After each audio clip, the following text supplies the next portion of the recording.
Good morning students.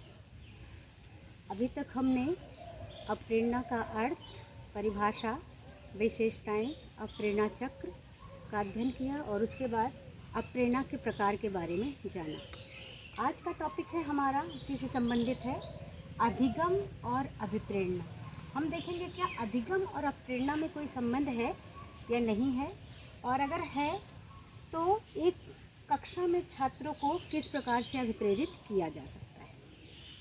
अभिप्रेरणा, मैंने बताया था कि अभिप्रेरणा एक प्रकार की आंतरिक शक्ति है जो व्यक्ति को किसी भी कार्य को प्रारंभ करने, जारी रखने के लिए प्रयासरत करती है और व्यक्ति को तब तक क्रियाशील रखती है जब तक कि लक्ष्य की प्राप्ति नहीं हो जाती। मैंने कल आपको बताया था प्रेरणा के प्रकार के बारे में, आंतरिक और बाह्य अभिप्रेरणा। अप्रेरणा का अधिगम में बहुत ही महत्वपूर्ण स्थान है। जब व्यक्ति या बच्चा बाह्य या आंतरिक रूप से अभिप्रेरित होता है तो वो सीखने में रुचि लेता है, सीखने में ध्यान देता है, जिज्ञासा जागृत होती है और बहुत ही आसानी से, सरलता से, सुगमता से वो सीख लेता है और सीखा गया ज्ञान भी अस्थायी होता है, देर तक स्मरण में रहता है। यदि व्यक्ति में किसी प्रकार की अभिप्रेरणा नहीं है, चाहे वो बाह्य हो या आंतरिक हो, नहीं है, तो व्यक्ति की सीखने की प्रक्रिया बहुत ही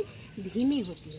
कल हमने आपको बताया था कि आंतरिक अभिप्रेरणा सबसे अच्छी अभिप्रेरणा होती है, सबसे पावरफुल अभिप्रेरणा होती है, जो बालक को सफलता के बहुत ही शीघ्रता से जो है करीब ले जाती है। इसलिए बच्चे को कोशिश करना चाहिए, शिक्षक को, कि बच्चे को आंतरिक रूप से अभिप्रेरित करें, क्योंकि बाह्य अभिप्रेरणा जो है वो थोड़े दिन के लिए बच्चा मोटिवेट हो जाता है, फिर अगर उस जो है समय समय पर उस अभिप्रेरणा को देने की ज़रूरत पड़ती है, बार बार वो लालच देने की प्रेरणा की ज़रूरत पड़ती है, क्योंकि बाह्य अभिप्रेरणा उतनी अच्छे तरीके से काम नहीं करती जितनी कि आंतरिक अभिप्रेरणा।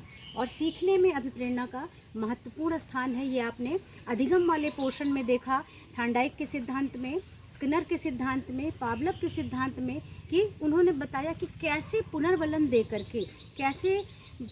दे करके बच्चे को आसानी से सिखाया जा सकता है और बच्चे के व्यवहार को एक शेप दिया जा सकता है, एक आकार दिया जा सकता है। स्किनर ने पुनर्बलन के टाइप्स भी बताए थे, पुनर्बलन के जो है शेड्यूल भी बताए थे कि किस प्रकार से देना चाहिए। तो इसीलिए अभिप्रेरणा का आपने पहले जाना कि अप्रेरणा का अधिगम में बहुत ही महत्वपूर्ण स्थान है। अब अगर अभिप्रेरण में अधिगम में महत्वपूर्ण स्थान है, ये बहुत ही ज़्यादा महत्वपूर्ण स्थान है, तो एक शिक्षक को क्या करना चाहिए ताकि बच्चा अंदर से अभिप्रेरित हो। बच्चा चाहे बाह्य चाहे आंतरिक, इस प्रकार की विधियों का प्रयोग करना चाहिए ताकि बच्चा सीखने के लिए प्रेरित हो। तो एक शिक्षक क्या कर सकता है बच्चे को अभिप्रेरित करने के लिए? सबसे पहले तो सीखने की इच्छा। जब तक बच्चे के अंदर सीखने की इच्छा नहीं होगी तब तक बच्चा कोई भी चीज़ सीख नहीं सकता। जैसा कि थॉर्नडाइक ने भी अपने नियम में, तत्परता के नियम में कहा था कि बच्चे को आंतरिक रूप से तत्पर किया जाए। तत्पर कैसे कर सकते हैं? बच्चे को शिक्षा के महत्व को बता करके, उस विषय की उपयोगिता को बता करके, जीवन में उसकी महत्व को बता करके, ये सारी चीज़ें बता करके हम बच्चे के अंदर सीखने की इच्छा जागृत कर सकते हैं, या विभिन्न प्रकार के टीचिंग मटेरियल का यूज़ करके बच्चे के अंदर सीखने की इच्छा जागृत की जा सकती है। दूसरा है सीखने में आवेष्टन, इन्वॉल्वमेंट इन टीचिंग। बच्चे को शिक्षण में इन्वॉल्व किया जाए, सीखने में इन्वॉल्व किया जाए। कैसे? क्रिया द्वारा सीखने के पर अधिक बल दिया जाए, क्योंकि जब क्लास में लेक्चर होता है तो लेक्चर के दौरान बच्चा बिल्कुल शांत, एक कहते हैं वन वे कम्युनिकेशन होता है, ज़्यादातर बच्चे मूक दर्शक बन करके देखते हैं और शिक्षक बोलता है। ऐसा सीखने की प्रक्रिया नहीं होनी चाहिए। सीखने की प्रक्रिया टू वे कम्युनिकेशन है, जिसमें सीखने की प्रक्रिया में बच्चे को इन्वॉल्व किया जाना चाहिए। आप जो है प्रयोग विधि के द्वारा, वार्तालाप विधि के द्वारा, चर्चा विधि के द्वारा, अन्य डेमोन्स्ट्रेशन विधि के द्वारा, ऐसी विधियों का प्रयोग किया जाना चाहिए। करके सीखने का अवसर प्रदान करना चाहिए जिससे बच्चा सीखने में इन्वॉल्व हो। अगर सीखने में इन्वॉल्व हुआ तो बच्चे में प्रेरणा जागृत होगी सीखने में और वो आसानी से चीज़ों को सीख सकता है। आकांक्षा स्तर, आकांक्षा क्या है? किसी चीज़ को प्राप्त करने की इच्छा आकांक्षा कहलाती है। और किसी चीज़ को हम जिस स्तर तक प्राप्त करना चाहते हैं और वास्तव में जो प्राप्त करते हैं, उनका अंतर ही आकांक्षा स्तर कहलाता है। जैसे हम जो है, हमारी इच्छा है कि हम जो है इंटर में टॉप करें, और हम टॉप न करके अपने ज़िले में टॉप करते हैं, तो हमारी इच्छा क्या थी? पूरे प्रदेश में टॉप करने की, लेकिन हमने अपने ज़िले में टॉप किया। तो इच्छा आकांक्षा हमारी थी प्रदेश में टॉप करने की, और तो इन दोनों के बीच का जो अंतर है वो आकांक्षा स्तर कहलाता है। तो शिक्षक का ये दायित्व है, ये कर्तव्य है कि वो बच्चे की एक्सपीरियंस लेवल को पहचाने, उसकी योग्यता और क्षमता को पहचाने और उसके अनुसार उसके अंदर आकांक्षा स्तर जागृत करे, ताकि बच्चा अपने आकांक्षा स्तर से अधिक अपनी जो है लक्ष्य को ना निर्धारित करे, तब भी वो डिप्रेशन में जाएगा, चिंता में जाएगा। और अपने योग्यता और क्षमता से कम अगर आकांक्षा स्तर उसकी होती है, तब भी जो है उसकी योग्यता का पूर्ण उपयोग नहीं हो पाएगा। अगला है प्रतियोगिता। हेल्दी कंपटीशन बच्चों के बीच होनी चाहिए। जैसा कि मैंने कल भी आपको बताया था कि प्रतिस्पर्धा, जब प्रतिस्पर्धा होती है वो भी कैसी होनी चाहिए? हेल्दी होनी चाहिए, स्वस्थ होनी चाहिए। स्वस्थ प्रतियोगिता, ईर्ष्या की भावना नहीं होनी चाहिए, बल्कि स्वस्थ प्रतियोगिता बच्चों में जागृत करनी चाहिए, ताकि बच्चे सीखने के लिए स्वयं से ही प्रेरित हों। अगला है सफलता का ज्ञान।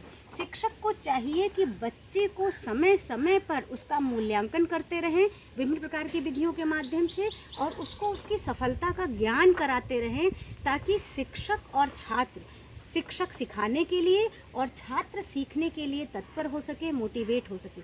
अगर आप परीक्षा देते हैं और आपको अपनी परीक्षा का अंक ही नहीं पता होता है, तो आप आगे सीखने के लिए मोटिवेट नहीं होते हैं। या आपने इस महीने एग्ज़ाम जो है परीक्षा दी, कोई टेस्ट दिया, और 4 महीने बाद आपको उसका रिजल्ट पता चलता है, तो भी आप उतनी अच्छी तीव्रता और शीघ्रता से सीखने के लिए प्रेरित नहीं होते हैं। इसलिए समय समय पर शिक्षक को अपने छात्र को उसकी सफलता का ज्ञान करा देना चाहिए, ताकि बच्चा सीखने के लिए प्रेरित हो। अगला है प्रशंसा और निंदा। मैंने बताया था कल आपको, बाह्य प्रेरक में प्रशंसा और निंदा दोनों आते हैं। हर व्यक्ति प्रशंसा प्राप्त करना चाहिए चाहता है, तो समय समय पर बालक की प्रशंसा करते रहना चाहिए विभिन्न तरीकों से। और अगर आवश्यकता पड़े, क्योंकि जहाँ प्रशंसा नहीं काम करती, कभी कभी निंदा भी काम कर जाती है, तो इसलिए कहते हैं ना, निंदक नियरे राखिए, तो कभी कभी निंदा भी काम कर जाती है, और इस निंदा से बचने के लिए बच्चा सीखने के लिए प्रेरित हो जाता है। अगला है कक्षा का वातावरण। कक्षा का वातावरण स्वस्थ होना चाहिए, अच्छा होना चाहिए, सीखने के योग्य होना चाहिए। यानी कि वातावरण से क्या मतलब है? बैठने की व्यवस्था अच्छी होनी चाहिए, रोशनी होनी चाहिए, प्रॉपर ब्लैक बोर्ड दिखाई देना चाहिए।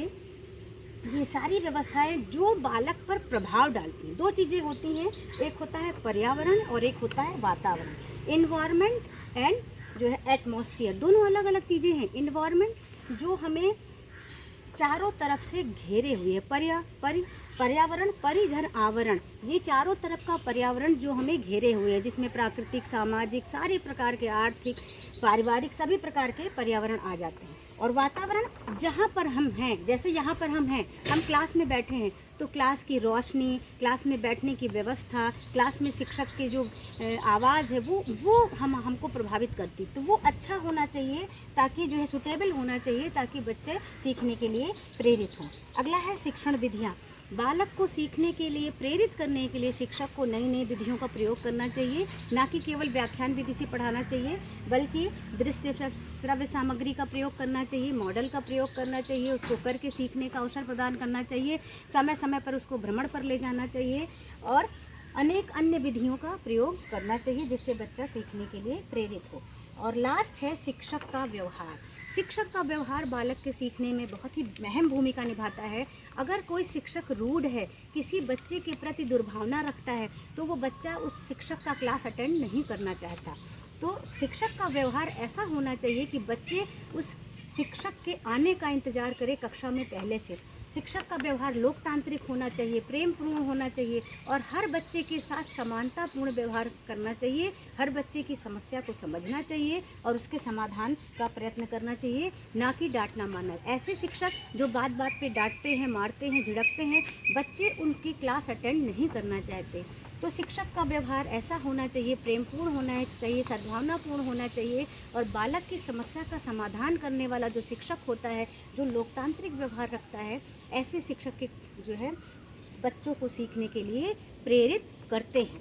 तो आज हमने अधिगम में अभिप्रेरणा का क्या स्थान है और बच्चों को सीखने के लिए कैसे प्रेरित किया जाए, कौन कौन सी विधियाँ ऐसी अपनाई जाए ताकि बच्चा स्वयं से सीखने के लिए प्रेरित हो। तो ये सारी चीज़ें बस आज के लिए इतना ही। Thank you.